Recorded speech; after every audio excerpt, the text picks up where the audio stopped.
I've been a freelance writer for the last 10 years, and here are the five surprising, unknown things that I would do differently in my business if I were to start over right now. So, after the last 10 years, there are a bunch of things that I've collected that I would do differently if I started over. And don't we all wish we could just start over, right? We wish we could just kind of go back and shake our former selves and be like, listen, just do this instead.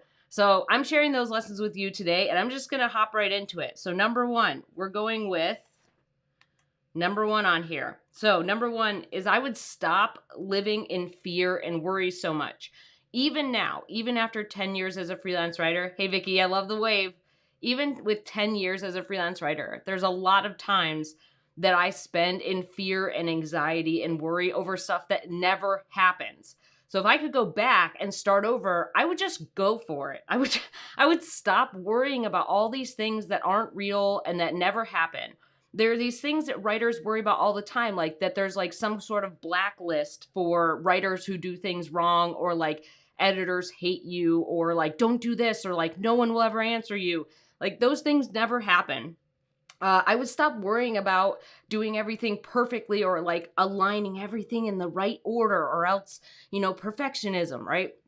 So there's a lot of things that have to do with fear and worry and anxiety that I would just kind of like just try it instead of ruminating so much and being so concerned about making a mistake, or being so worried about all of these things that could go wrong, or that I would do, offend someone or make somebody upset, or that something I would do would ruin my career, right, forever. Like the likelihood of any of those things happening is just so incredibly small. So I wish I could just go back and just tell myself, like, listen, yeah, things are scary and you're not going to be ready, but you should take the leap. Just try it. Like, there's nothing wrong with trying something. And if someone has a bad reaction about you trying something, okay, well, let's kind of figure that out. Was it really something you did, or was that person having a bad day, or was it just, is that someone you would never want to work with? There's a lot of things I've learned after sending like thousands of LOIs and pitches, and like having thousands, if not millions of emails by now. um, it's maybe, well, all the emails, right? So I would just stop worrying about it. Like, stop. I just wish I could go back to, like 2013 Mandy and just say, like, hey, it's okay. Stop worrying about it. Move on. Go do something else. Go try this thing. Try all these different techniques. Try all these different niches. Figure things out. Test different things. Like, I would stop worrying about being like, oh, I have to do it this way because this is like the only way that's possible. Or I wish I, just kind of had learned that there was such a huge pile of different types of freelancers out there. Like, I had no idea when I started that there was just so many different paths that you could take as a freelance writer. So I thought, like, you have to take this one path. Like, this is the one where, people are making money. And at the time, I thought, like, if I was clearing 40 to 50K, that was like a thing. I didn't even know at that time that people made six figures as freelance writers. Like, that was something I didn't learn for many years. And once, like, even then, right, like even building my six-figure business, right, there's a lot of fears and things that I just clung on to because maybe it was familiar, or maybe because it just felt more like that was what you're supposed to do, or that if you were too confident, people wouldn't like you, or if you, like, oh, like starving writers, or like you're supposed to be humble. Like, there's a difference between being humble and confidence and like, being sure of your skills and still be coming from like a giving, humble kind of place. And I always had this idea that, like, if you were too confident, right, like if you were um too, like, it's not even cocky, like if you were too forward, like people would be like, no, I don't want to talk to you. But it's mostly like the times when I've really gone after stuff, people have thanked me for following up, or thanked me for reaching out, or thanked me for being persistent, or for trying really hard. Hello, I always like the waves.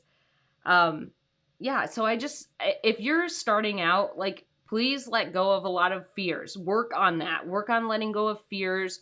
Work on letting go of a lot of your worries, because they won't come true. Like, I don't think there's anything that I really worried about that has come true at like any of them, anything. Like things have always been worked out. And every time I feel like things are going to fall apart, I'm like, okay, go back to the stuff you know that works. Like do your marketing, figure things out, follow up, get a little scrappy, do all the stuff, right? Like do the stuff you know how to do. And then it like all, things kind of work out, right? There's all these different things. Like, yeah, sometimes things do go really poorly and sometimes things go wrong, but most of the time, like all of the things that you're worrying about as a freelance writer, they just won't come true. So you're wasting a lot of mental energy and time worrying and staying in fear rather than just taking action and moving forward and building confidence from actually taking action and actually talking to clients and actually doing gigs. All of the important things that help with moving your business forward. So that's the first one. I have 5. I actually have a bonus 6 just to surprise you. I have a bonus 6 one. So I want to make sure we get through all of them. So number two here is if it feels slimy and weird, like if you're getting some weird vibes, probably don't do it. So this was something that it took me a really long time to refine my client radar because I was like so scared about talking to business clients and so worried about contacting too many editors or competing editors, all these weird rules. And I wish I had just like realized that I need to kind of get enough experience to build my client radar and build my spidey senses to say like, oh, this is a good thing. This is a good client for me. Not just a good client in general, but they're a good client for me. Oh, we got some raking. We got some active raking. Hey, buddy. How you doing? I know now you're like, I should get something. I just would work on that. Like I would have more calls and stuff. Like I used to be so nervous on calls that I would just like forget things. Don't step on her. I would just forget things or my mouth would get so dry. Like I would have to have so much water around me. Or I would just like shake while I was on these calls because I was so nervous. And like, instead of focusing on the client, and instead of focusing on like, is this a good fit for me? Should I do this? I was just like so desperate and so like fearful of just being on a call or just talking to another human. It was so silly. But if I had, like the thing that I wrote down here is like, don't be a phony phone person, right? Don't be overly salesy. Don't be so scared on the call, but you really should focus on the client. Like you really should focus on, your marketing and make sure that you're really pre-qualifying a lot more. So instead of focusing on you and how much you're scared and how many things could go wrong or all this stuff, like work on the spidey sense, work on having like hundreds of calls or having a ton, do a ton of marketing, right? Send out your LOIs, your 50 to 75 LOIs a month, or do at least 1 hour of marketing every day and get on as many calls as you can. That's what really helped me start realizing go lay down, who the right clients for me were. No, he's not in your spot anymore. Go lay down, you Peeperton. Go lay down over there. All right, fine. We'll just do this. So as you're going through these calls, you'll realize what feels slimy and what doesn't. You'll start to get to this place where you have all of these things where you're like, well, I just talked to someone yesterday and they're offering me $1 a word and think I'm the greatest writer to ever write, ever, even including, all the, Hemingway or whatever. And then I get on a call, go back to your hubble hole. I go get on a call with someone who wants to offer me, 10 cents a word and tells me I'm a terrible writer if I make a mistake. Like you start realizing these crazy differences between getting on calls with different clients. And then you realize like, oh, good clients for me say this. And it's most of the time not about money. Most of the time, the good stuff that clients are saying is like that they want you to be in partnership with them. They trust your advice. They want your feedback. You're not just like a typing machine. High five. High five. Good job. All right.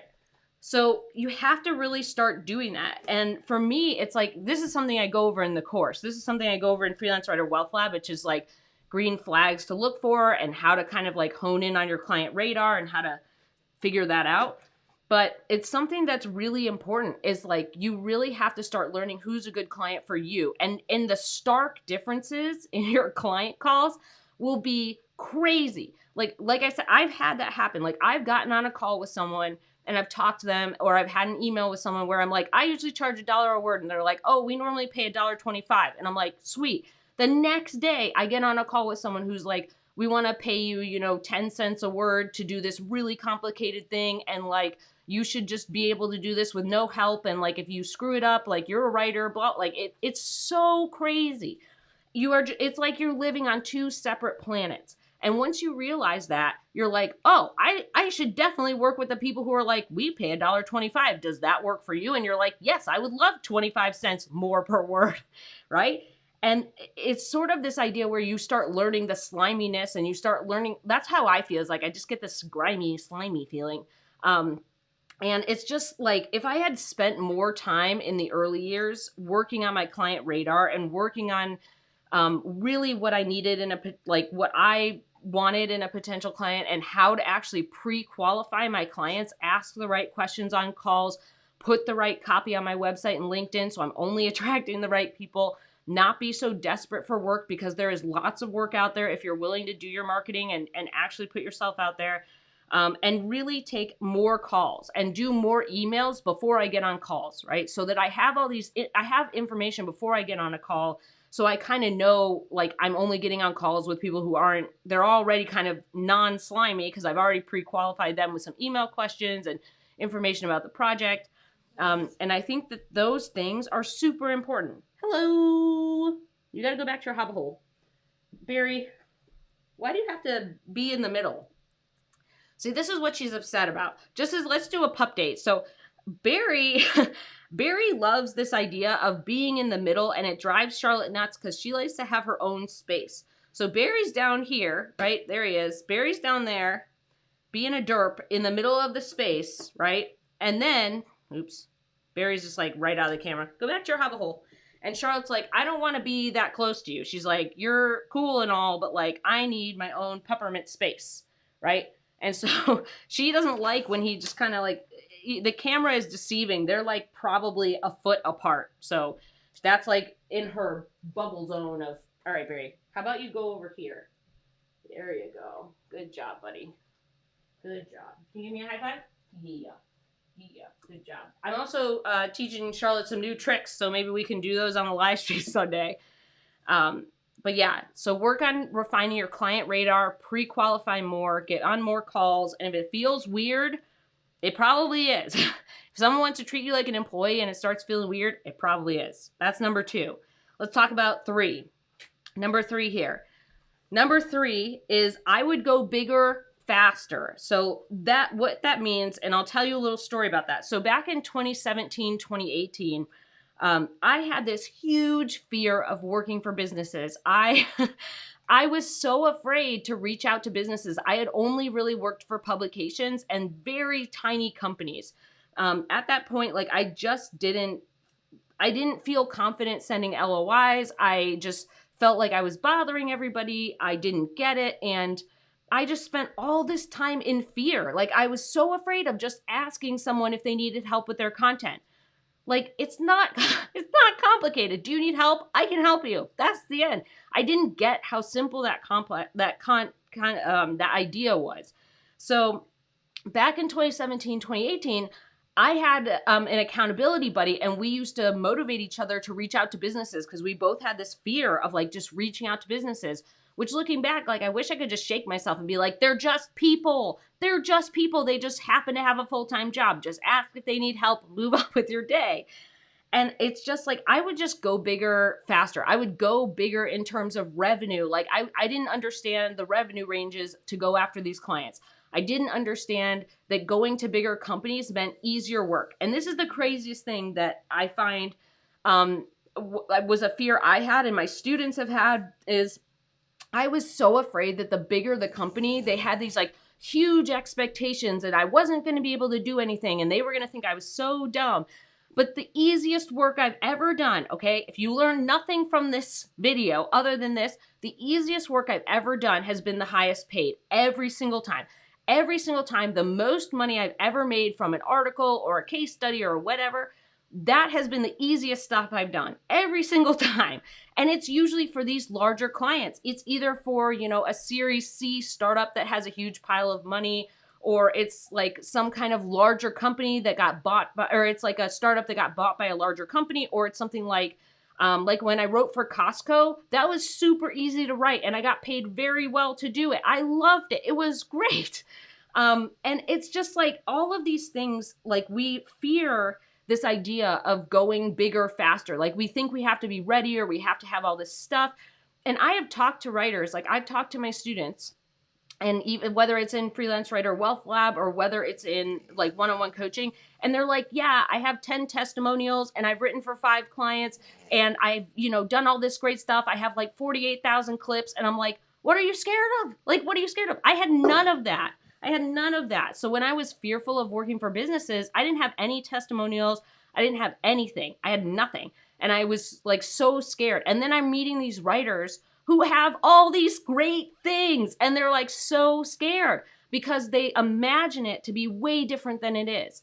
So if I could go back and just like shake myself, I'm gonna shake you. Come here. No,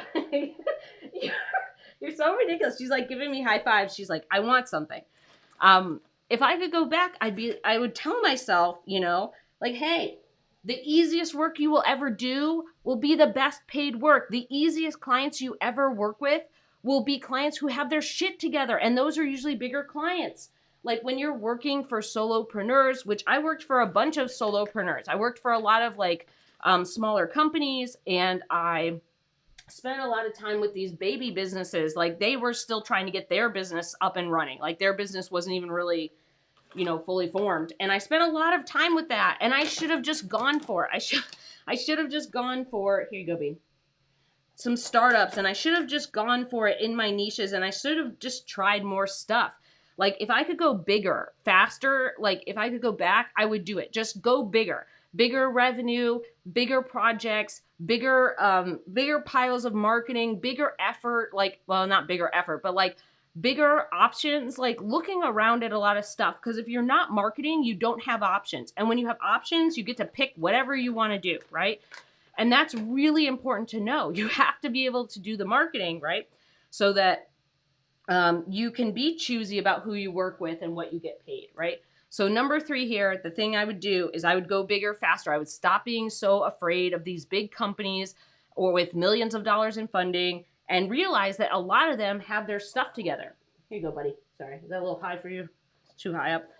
They actually send you content briefs, or they send you a lot of notes. Like they're like, hey, we're doing this white paper and we've already collected a bunch of notes.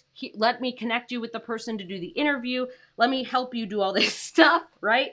Like it's so crazy, the difference in mindset and the difference in how things are run. So don't be so afraid of that. Like they have so many more structures in place because they're a bigger company. Like that's a big bonus. Because they're a large company, they have to have a bunch of processes and systems and frameworks in place to create content in the first place that aligns with their brand, right?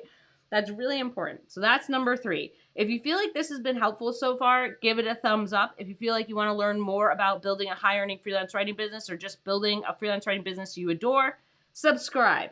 4. Okay, number 4. I would stop futzing and worrying so much about external circumstances I can't control, and I would focus on my daily actions that I'm taking to move my business forward. This took me many years, and this is so crazy to me. Like I would so much worry about the economy, or what other people are doing, or when's the best time for other people to answer me, or when will people be at their desk, or I would worry about everybody else. And I would not focus on my daily actions, like the things I need to do to move my business forward, like marketing or following up or connecting with more people on LinkedIn or learning more about my niches or subscribing to niche newsletters or all the things that I tell my students to do now. I would stop worrying about everything else. You can't control that. You can't control any of the external stuff. You can only control Mandy. You can only control you, right? Well, you can't control me, right? But you can control you. Like Vicky controls Vicky, right? So the idea here is I would stop worrying about that so much. There is no best time to be in someone's inbox. There is no best thing to do. There is the thing that works for you and gets results, right? That's why I often give a lot of options. This is something I go over with my students a bunch, which is why we talk about options and paths and different types of ways that you can move forward in your business, because if we focus on those daily actions and we focus on like, what can I do every day, right? I wrote this down. What can I do every day to move my business forward? What processes and systems can I put in place to move my business forward, right? That's what you should focus on. How can I get more time back? How can I automate my marketing a little bit or automate my follow-up? How can I put in a system like Dubsado so that it makes my business easier to run, so that I have more time for writing and more time for marketing or more time to actually do other stuff, right? Or walk your dogs, right? So these are all really important things. Like, stop worrying so much about everybody else. That marketing man, like even sending it to the right person, right? There's like 5 to 10 right people that you could send it to at a company depending on size, right? If the company's super small, it could be the CEO. And if the company's super big and they have thousands of employees, there's like 5 different marketing managers that you could send the LOI to and still have someone answer you, right? This whole idea where we're like worrying about everybody else. Oh, sorry, I poked you. I didn't realize you were that close. This idea that we're so concerned about external stuff, or that we're so concerned about what everybody else is doing and that's how we get results. No, you get results from paying attention to what is working and moving things forward in your own business. The things that you can repeat, the things that you can systematize, the things that give you your time back, like all of the things that actually matter in your business. And most importantly, delivering high quality content for your clients. That, like, all, when you have all the business things, the actual functional systems and processes down, then you get way more time to focus on quality content for your clients. That is the most important thing. So if I can minimize the amount of time I'm spending marketing or dealing with invoicing or dealing with clients who aren't a fit by answering email questions instead of getting on calls, by minimizing the amount of calls I'm on, by being really particular about who I work with, right? Then I'm able to spend, 80% of my time delivering high quality content to my clients. That can be using my most useful brain space, my most active and useful brain space, instead of using all my brain space to do all these disorganized things in my business, or worrying about who's on vacation doing what and who's doing blah, blah, blah, whatever. All right. Could you back up? Go back to your hovel hole. Go back to your hovel hole. Thank you. Charlotte, go back to your hovel hole. So this kind of stuff I find is really important, because a lot of times I get these questions where someone wants me to give them a time of day. Someone wants me to give them a time of day. Someone wants me to tell them that, like, oh, if you just do X as your magic bullet, all these clients will answer you, right?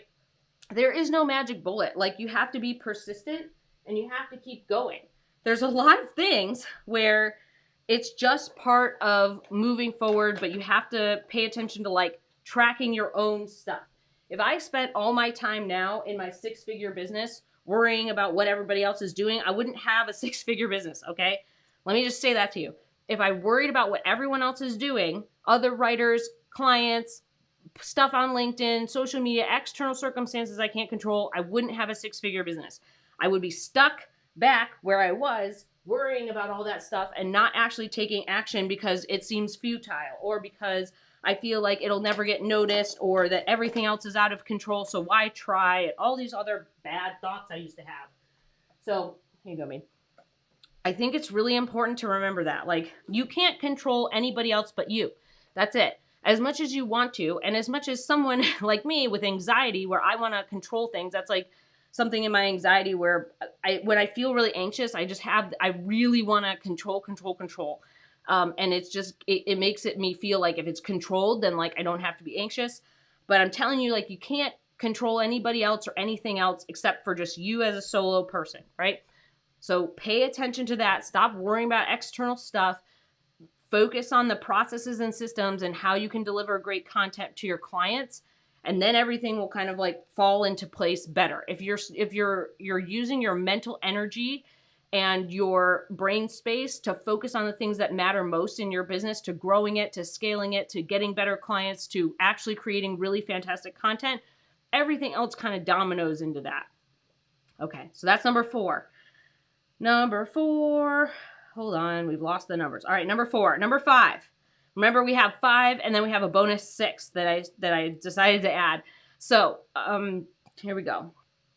So I would learn how to use LinkedIn Premium. This is something that I just man, I wish I had figured it out sooner. So I would learn how to use LinkedIn Premium to its fullest potential. And now everybody, like my students, have the benefit of Sales Navigator being way different than when I started. So can you go back to your hovel hole? This is important stuff, Charlotte. It's serious. Come here. Come here. I'm gonna pick you up. Well, I mean, no high fives right now. So the LinkedIn Premium costs money, right? Sales, I see you. Sales Navigator is $100 a month, but it's totally worth it if you're doing a lot of marketing. And at first, like I didn't have money for LinkedIn, so I sent a lot of emails, which is fine. But when you have $100 extra bucks a month, get LinkedIn Premium Sales Navigator and learn how to use LinkedIn Premium. It saves you so much. It helps you with your LOIs. That's how I've been sending my LOIs as in-mails for years, and that has made a huge difference. Premium also helps you with who's viewed your profile, so you can say like, oh, this content marketing manager viewed my profile. Maybe I should reach out and connect with them and ask if they were looking for a writer, right? There's so many features in there that are really, really great. So if you have $100 a month, or if you wanted to pay in full, they give you like a 20% discount for the year. But LinkedIn Premium is the business. Like, I wish that existed when I started out. Like, when I was kind of learning how to do all the marketing and I was kind of figuring it out, like I would, email people and I would do connection requests, and then I would have to go find their email on hunter.io, or I'd have to search around for all these things. And now it's like you have LinkedIn Sales Navigator and it's like boop, boop, boop. It takes 3 seconds to send an LOI template to someone who's a perfect client for you. It's amazing. I can't believe it. So I would learn about that more. Like when I was kind of coming up, LinkedIn Premium was very different than it is now. But now it's great. It is fantastic. So if I could go back, I would teach myself, hey, invest in LinkedIn Premium, invest in this stuff, learn more about it, right? And then now, if you're starting now, or if you're growing your business now, LinkedIn Premium, you get free messages, you get 50 in-mails a month if you do Sales Navigator, which is your minimum LOIs, right? 50. Or like if you're doing an hour a day, you can definitely eat into that number, like I did. And then man, there's just so many different things. You can use the search feature to cut down on companies and revenue and niches, and all of these cool things that are really great to growing your business and making it easier for you to find clients. Like, it's just so much better. So I would invest a lot of time and energy into that. Like, I wish that I had realized the potential of LinkedIn much earlier than I did, like years before I did. Like I knew LinkedIn was kind of important, but I didn't really grasp the depth of it. And even now, now with Sales Navigator, that's the business. Like, I recommend that. Like, once one of my students was like, hey, did you know they just updated it? And I was like, tell me more. So she made a video of it. And now I asked her to make a video for other students. And now we have that as part of the course, because she walks you through here's how to use LinkedIn Premium as a freelance writer. Here's all the things I'm doing to create lists, to send LOIs, and do all this bulk marketing that needs to get done. And it's just amazing. Hi, Woo. And every time, let me tell you this. So if you want to buy more in-mails, they are $10 an in-mail, okay? One extra in-mail is $10. So every time you send an in-mail and you get one, someone replies, you get an in-mail back. So if you send all 50 of your in-mails and 50 people respond, you get 50 in-mails back. So basically you now have 100 in-mails. That's the amazing thing about Premium, is when you get an answer, or when you connect with someone who's a second connection, or someone who also has Premium, you get free messages, you get them back. You have this constant ability to continue your marketing in a very processed and systematized way that still feels personalized. You're able to send these personalized LOIs, these templates that are personalized, out and get more marketing done. But it just makes it so much easier, so you can get back to your actual client work, which makes the money, right? So I would learn more about that. I would spend a lot of time, or maybe not a lot, but I would understand the value of LinkedIn Premium and understand the, I would understand the in-mails. I would understand how Sales Navigator works. I would do more connection requests. I would, try to join some groups. I would figure that whole thing out. We go over LinkedIn a ton in the course. So my students already know how much of a proponent I am for LinkedIn. But if you're just starting out and you have $100 extra bucks a month, LinkedIn Premium, go do that. Start learning, start narrowing clients by niche and revenue, and start reaching out with in-mails. That's number 5. All right, bonus 6. bonus number 6 here. Charlotte. Oh, 6 is still a baby size. Hold on. Let's figure this out. So we want to make it, I think this is like, it should be this, right? Is it the wrong size? Oh, now I just made it smaller. Hold on. We're going to figure this out. So if I put 6, is that close? That's close enough. That's close enough. All right, 6. Let's talk about number 6. So the bonus number 6, if you feel like this has been helpful so far, give it a thumbs up. If you feel like you want to learn more about building a business you adore or building a high-earning freelance writing business, subscribe. Freelance writing business. I didn't enunciate that. Freelance writing business. Number 6, this is my bonus thing. I would have started content strategy so much earlier.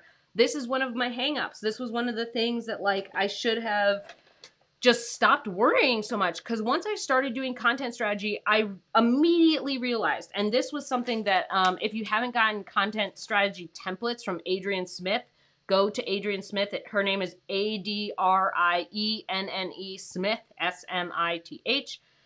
She has content strategy templates that are amazing. And the minute I got those, I was like, oh shit, dude, I should have done this so much earlier. Like, why?